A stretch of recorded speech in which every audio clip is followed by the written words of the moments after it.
22 साल बाद राफेल आया, लेकिन इस शिक्षा नीति की मांग 34 साल से रही है। जीवन में शिक्षा का बहुत महत्व है, लेकिन समय समय पर शिक्षा नीति में बदलाव भी बहुत जरूरी है। भारत में अब तक सिर्फ 3 बार शिक्षा नीति में बदलाव किया गया है। इस बार नई शिक्षा नीति बनाई गई है। केंद्र सरकार द्वारा इसके मुख्य बिंदु के बारे में जानते हैं। पहला, 5वीं तक मातृभाषा अनिवार्य होगी, चाहे बच्चा उत्तर का हो या दक्षिण का, पूर्व का हो या पश्चिम का। सभी बच्चे 5वीं तक अपनी मातृभाषा में अनिवार्य रूप से पढ़ेंगे।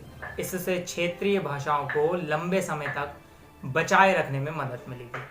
इसमें अंग्रेजी भाषा की गुलामी से भी छुटकारा मिलेगा। दूसरा, फॉर्मूले की बात करते हैं। अभी 10+2 फॉर्मूला चलता था, लेकिन अब 5+3+3+4 पैटर्न होगा। शुरुआती 3 साल आंगनवाड़ी तथा आगे के 12 वर्ष स्कूली शिक्षा होगी। इसका पार्ट 1 प्री प्राइमरी से 2री कक्षा तक, पार्ट 2 3री से 5वीं कक्षा तक, पार्ट 3 6ठी से 8वीं और पार्ट 4 9वीं से 12वीं तक।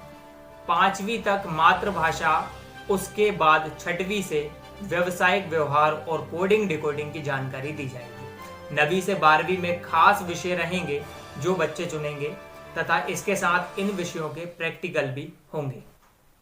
5वां, खर्च। वर्तमान में 4.4% जीडीपी का शिक्षा पर खर्च होता है, लेकिन अब जीडीपी का 6% शिक्षा पर खर्च होगा। वहीं विदेशों की बात करें तो अमेरिका 5%, भूटान और जिम्बाब्वे 7% जीडीपी का खर्च शिक्षा पर करते हैं। जीडीपी का शिक्षा पर 6% खर्च होना 1968 से मांग में रहा है। 6वां, नाम। मानव संसाधन विकास मंत्रालय का नाम बदलकर शिक्षा मंत्रालय किया गया है। 7वां, रेगुलेशन। अभी तक हर क्षेत्र का अपना रेगुलेशन होता था, लेकिन अब लॉ और मेडिकल को छोड़कर बाकी सभी क्षेत्रों में एक ही रेगुलेटर काम करेगा, जिसका नाम Higher Education Council of India HECI है। इस रेगुलेटर के 4 स्तंभ हैं: रजिस्ट्रेशन, स्टैंडर्ड, फंडिंग और एक्रीडिटेशन। 8वां, परीक्षा प्रणाली। परीक्षा अब 3री, 5वीं और 8वीं के छात्र से ली जाएगी। बाकी सभी कक्षाओं से परीक्षा होगी, लेकिन सिखाने पर तथा क्षमता आधारित बल दिया जाएगा और 12वीं और 10वीं की परीक्षा बोर्ड की तरह ही होंगी। इस परीक्षा प्रणाली से छात्र परीक्षार्थी से विद्यार्थी बनेगा, रट्टू तोता नहीं बनेगा। 9वां, यूजी 4 वर्ष। अब यूजी 4 वर्ष का होगा तथा कॉलेज में एडमिशन के लिए एंट्रेंस एग्जाम देना होगा। अब 12वीं के अंक प्रतिशत के अनुसार एडमिशन नहीं होगा। अगर यूजी करते वक्त किसी छात्र ने विषय को 1 साल पढ़ा हो तो उसको व्यावसायिक कोर्स का सर्टिफिकेट दिया जाएगा तथा 2 वर्ष किसी विषय को पढ़ा हो तो डिप्लोमा, और यदि 4 वर्ष किसी विषय को पढ़ा हो तब उसी विषय से संबंधित डिग्री उसको दी जाएगी। इससे एक समय में कई विषयों को विद्यार्थी पढ़ सकता है तथा इंटरेस्ट ना होने पर बदल भी सकता है। 10वां, GER ग्रोस एनरोलमेंट रेशो। इसका मतलब है कि 12वीं के बाद कितने लोग विश्वविद्यालय में अध्ययन करने के लिए एडमिशन लेते हैं।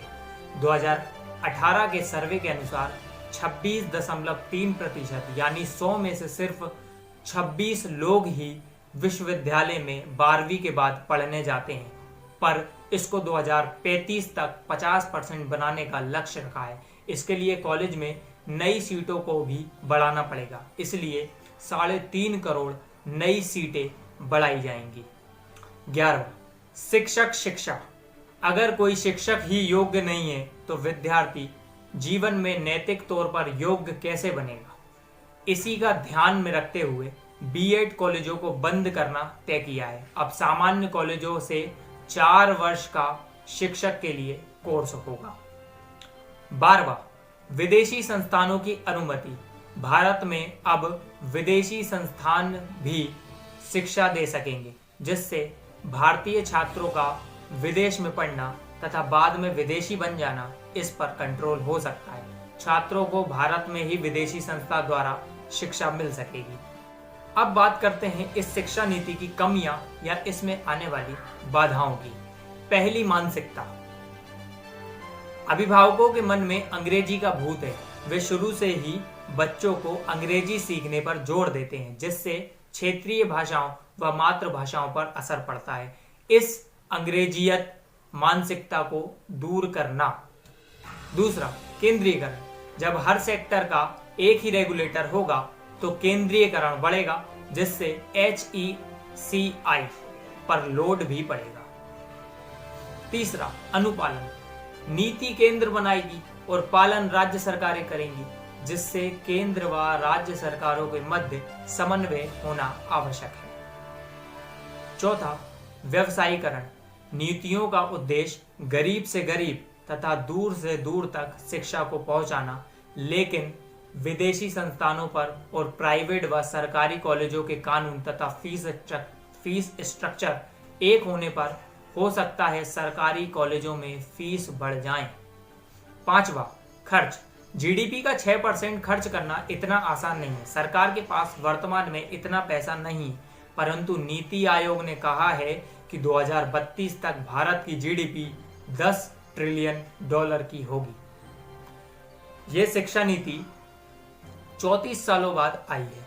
अगर आपको ये शिक्षा नीति पसंद आई है तो कृपया लाइक और कमेंट कीजिए, क्योंकि खुशियां बांटने से बढ़ती हैं।